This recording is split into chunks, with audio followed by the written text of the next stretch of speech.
The committee looked at it long and hard, and from our vantage point, we couldn't do anything except make the referral. It was clear in our review, it was clear in evaluation of the evidence uncovered by our committee that those actions taken by former President Trump clearly created a problem for this country, and we were all concerned about it, but we were concerned about it to the point, Jake, that we moved it to the Justice Department. We will move all the evidence that we have uncovered, and it will ultimately be up to them. But it's clear the aiding and abetting and encouraging that went on. Everyone, for the most part, saw it play out before their very eyes. So we saw it.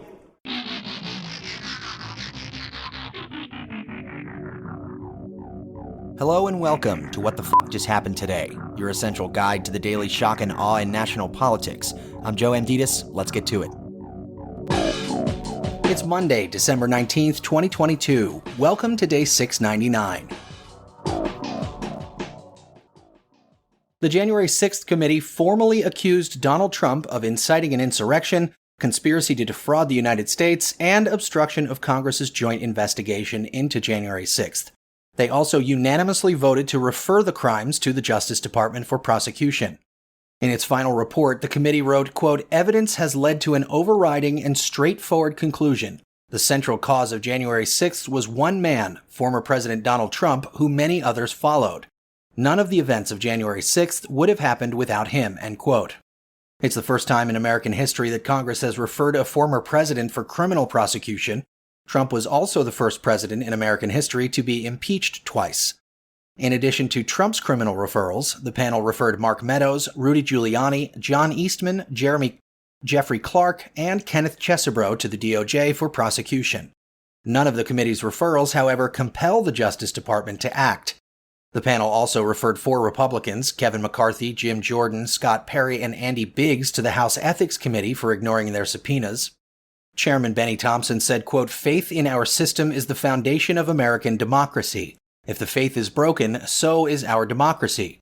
Donald Trump broke that faith. He lost the 2020 election and knew it, but he chose to try to stay in office through a multi-part scheme," end quote.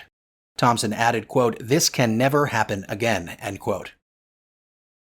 Meanwhile, the House Ways and Means Committee is expected to vote on Tuesday on whether to make 6 years of Donald Trump's tax records public. Following a 3-year-long court battle for the tax returns, which other presidents have routinely made public since the 1970s, the committee finally obtained Trump's returns from the Treasury Department last month. The returns cover the years 2015 through 2020. The panel needs a simple majority vote to release the returns, and Democrats currently hold 25 of the committee's 42 seats.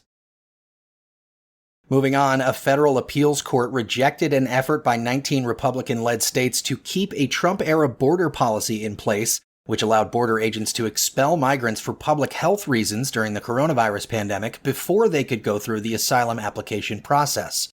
The states, however, filed an emergency appeal to the Supreme Court to keep Title 42 in place. More than 2.4 million people have been expelled since the policy was implemented in 2020. The public health measure is set to expire on Wednesday after a federal judge ruled in November that the policy was illegal. Meanwhile, the Senate gave final approval to an $858 billion defense spending bill, which increases the Pentagon's budget by 8%, authorizes a 4.6% pay raise for military service members, and repeals the coronavirus vaccine mandate for troops.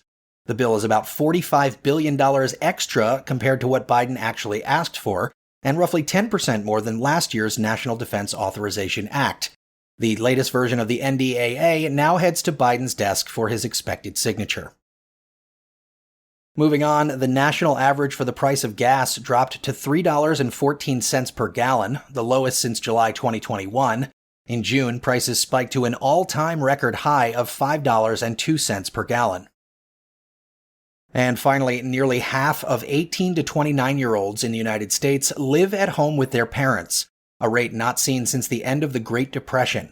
According to a new report, the rising number of young adults living at home has been, quote, driven by financial concerns, i.e. rental costs, as well as other sociological factors, e.g. higher penetration of higher education and increasingly delayed age for marriage, end quote.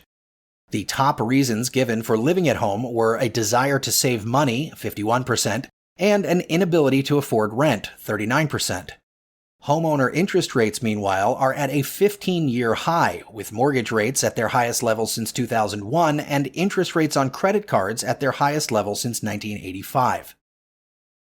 And in the polls, USA Today says 65% of Americans say the country is on the wrong track and is not headed in the right direction. From a list of issues, 35% of respondents ranked inflation and the economy as their top priority, with threats to democracy coming in second at 12%, and immigration coming in third at 10%. That's all for now. You can find the links and sources for all of these stories on the main website. And as always, visit whatthefjusthappenedtoday.com for the latest news and headlines. Until next time, I'm Joe Amditas.